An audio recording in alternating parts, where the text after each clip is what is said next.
Dear students, आपका बहुत बहुत स्वागत है हमारे यूट्यूब चैनल बायो एजुकेटर्स में। आज हम लोग बात करेंगे कुछ इम्पोर्टेंट स्पेसीमेंस के बारे में जिनको फाइलम एनिलिडा के अंतर्गत रखा गया है। एनिलिडा के अंतर्गत जो जंतु आते हैं उनको हम ट्रू वर्म कहते हैं। इनमें जो है सेगमेंटेशन पाया जाता है। देखिए, अगर हम अर्थवर्म की बात करें तो देखिए इसका जो बॉडी है वो इलोंगेटेड और सिलेंड्रिकल है और इसके बॉडी में लगभग 80 से लेकर 120 तक सेगमेंट होते हैं। जो इसका पहला जो सेगमेंट है उसको हम पेरिस्टोमियम के नाम से जानते हैं और पेरिस्टोमियम पर एक और उभार होता है जिसको हम प्रोस्टोमियम कहते हैं। ये इसका जो कैरेक्टरिस्टिक फीचर है, पहले सेगमेंट में माउथ होता है और लास्ट सेगमेंट में जो है एनस होता है। 14, 15, 16वें सेगमेंट में जो है यहाँ पर क्लाइटेलम पाया जाता है। 14वें सेगमेंट में अगर देखें वेंट्रल साइड पर तो फीमेल जेनाइटल पोर होता है और 18वें सेगमेंट में जो है मेल जेनाइटल पोर पाए जाते हैं। इसके हम क्लासिफिकेशन की बात करें तो फाइलम इसका एनिलिडा है, क्लास इसकी ओलिगोकीटा है, ऑर्डर इसका न्यू ओलिगोकीटा है, जीनस इसकी फेरिटेमा है और जो इसकी इंडियन स्पीसीज है वो पोस्ट्यूमा है। इसके अगर हम करेक्टर्स की बात करें तो ये भूमि में जो है बिल बनाकर रहते हैं, इसलिए इनको भूमिकर्मी या अर्थवर्म भी कहते हैं। इसकी जो भारतीय जाति है वो पेरिटेमा पोस्ट्यूमा है, जो कि एक भूरे रंग का एक एनिमल है।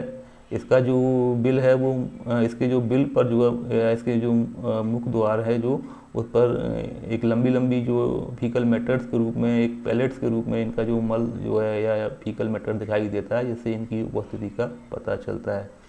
सुबह सुबह जब आप गार्डन में जाते हैं तो आपको इनका जो फीकल मैटर्स है वो पैलेट्स के रूप में जो है जगह जगह या स्थान पर दिखाई देता है, जिससे इनकी प्रेजेंस का पता चलता है। केंचुआ एक लंबा, संकरा एवं बेलनाकार एवं खंडित शरीर वाला जंतु होता है और शरीर में लगभग 85 से लेकर 125 तक सेगमेंट हो सकते हैं। इनके अगले सिरे पर जो है मुख छिद्र एवं अंतिम खंड में जो है गुदा छिद्र होता है।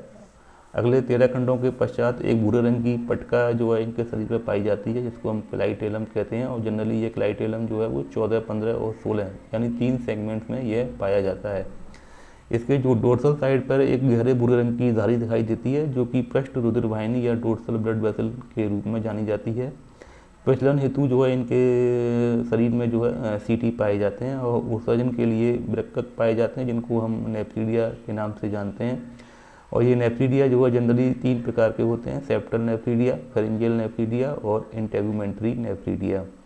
अदर सतह जो है थोड़ी फ्लैट टाइप की होती है और अदर सतह पर 14वें खंड में एक छिद्र पाया जाता है, जिसको हम फीमेल जेनाइटल पोर या मादा जनन छिद्र के नाम से जानते हैं। 18वें सेगमेंट में 2 नर जनन छिद्र होते हैं। नर जनन छिद्रों के अगले एवं पिछले खंडों में एक जोड़ी उभार होते हैं, जिनको हम जनन पेपला या जेनाइटल पेपली के नाम से जानते हैं। यह उभयलिंगी जंतु होते हैं, अर्थात एक ही जंतु में नर एवं मादा जनन तंत्र जो है पाए जाते हैं। लैंगिक जनन द्वारा कोकून निर्माण होता है, जिसमें से जो है शिशु केंचुए उत्पन्न होते हैं। केंचुआ जो है अत्यधिक आर्थिक महत्व का एनिमल है और ये भूमि को उपजाऊ बनाने में सहायक होता है, अतः इसको हम फार्मर्स फ्रेंड्स के नाम से भी जानते हैं।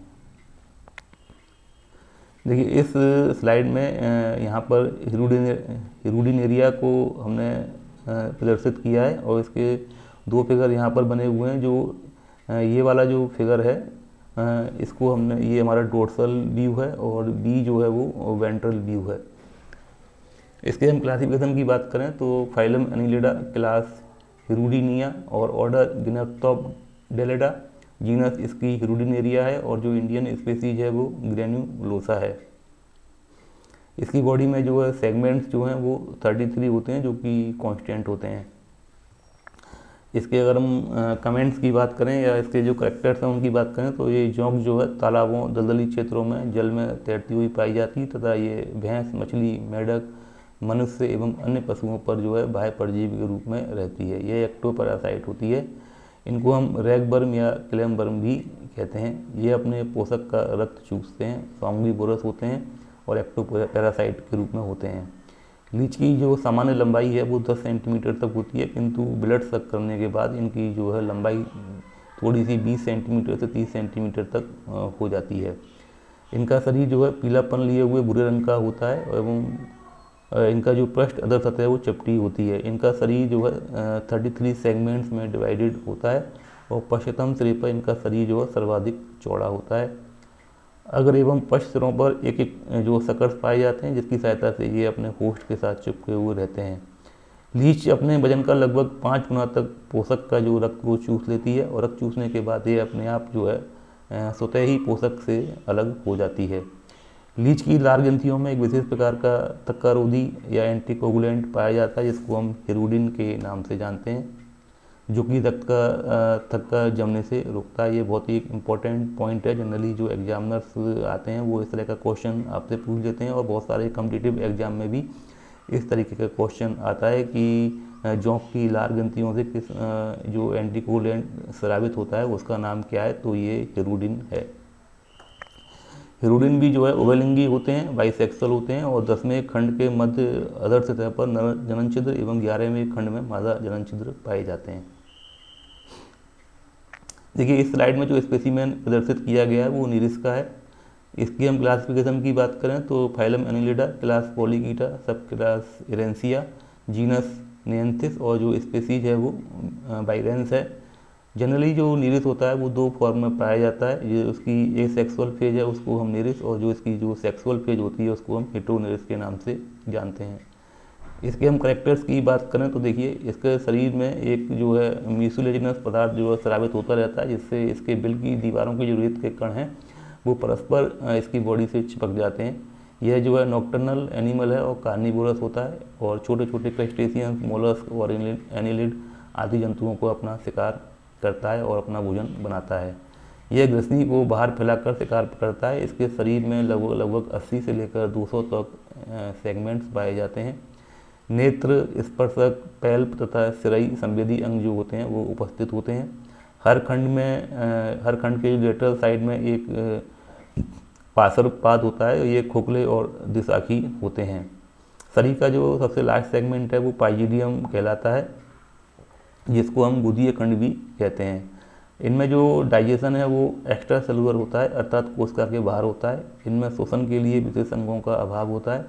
श्वसन जो है वो सामान्यतः जो है शरीर की सतह के द्वारा होता है, और जो मुख्य रूप से जो श्वसन जो है वो पार्श्वपादों की जो पतली और चपटी पालियों द्वारा भी होता है।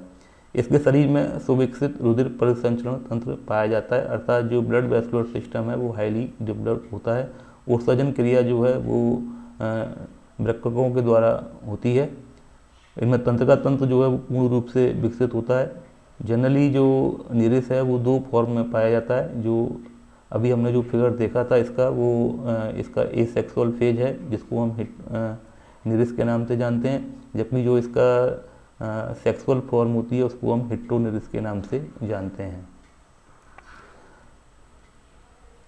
इस स्लाइड में जो स्पेसिमेन हमने प्रदर्शित किया है वो पोंटोपडेला का है। इसकी हम क्लासिफिकेशन की बात करें तो देखिए फाइलम एनिलिडा, क्लास हिरुडिनिया, सब क्लास रिंकोपडेलिडा, जीनस इसका पोंटोपडेला है, और स्पेसीज के बारे में हमें अभी ज्ञात नहीं है, तो स्पेसीज को आप जो है SP डॉट लिखकर छोड़ देंगे। कमेंट्स की अगर हम बात करें तो देखिए इसका जो शरीर है वो लंबा होता है और क्लब शेप्ड होता है। लंबाई इसकी लगभग 20 सेंटीमीटर तक हो सकती है।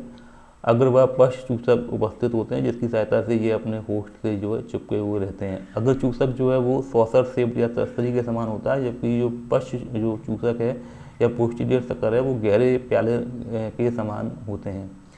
नेत्र, गिल्स, नेफ्रीडिया जो है आदि अनुपस्थित होते हैं। मुख उलटकर बाहर आने वाला होता है। उभयलिंगी होते हैं, अर्थात एक ही जीव में नर एवं मादा जनन तंत्र पाए जाते हैं। प्रजनन जो है वो सेक्सुअल टाइप का होता है। यह एक जो है समुद्री जोंक है जो कि शार्क एवं जो अन्य बड़ी मछलियाँ होती हैं उनके ऊपर एक्टोपैरासाइट के रूप में रहता है। तो यहाँ पर मैंने आपको फाइलम एनिलिडा के 4 स्पेसिमेंस के बारे में आज डिस्कस किया है। इन चारों स्पेसिमेंस को आप अपने जो प्रैक्टिकल फाइल्स हैं उनमें इनको ड्रॉ कर लेंगे और इनके कमेंट्स को लिख लेंगे, जैसा मैंने आपको पहले वीडियो में बताया था। नेक्स्ट वीडियो में हम लोग फाइलम आर्थ्रोपोडा के कुछ इंपॉर्टेंट स्पेसिमेंस के बारे में बात करेंगे, क्योंकि लेबोरेटरी अभी हमारी व्यवस्थित नहीं है, नहीं खुल पा रही है कोरोना की वजह से। तो आप लोग जब भी लैब में आएंगे स्टूडेंट्स, तो आप और जो अदर जो स्पेसिमेंस हैं जो हमने यहाँ पर इनको नहीं डिस्कस किया है उनके बारे में भी आप लैब में आकर जान सकते हैं। फिलहाल आप इन स्पेसिमेंस को अपने फाइल में ड्रॉ कर लें और जब भी आपको समय मिले कॉलेज में आकर एक बार उसको ज़रूर चेक करा लें। Thanks a lot.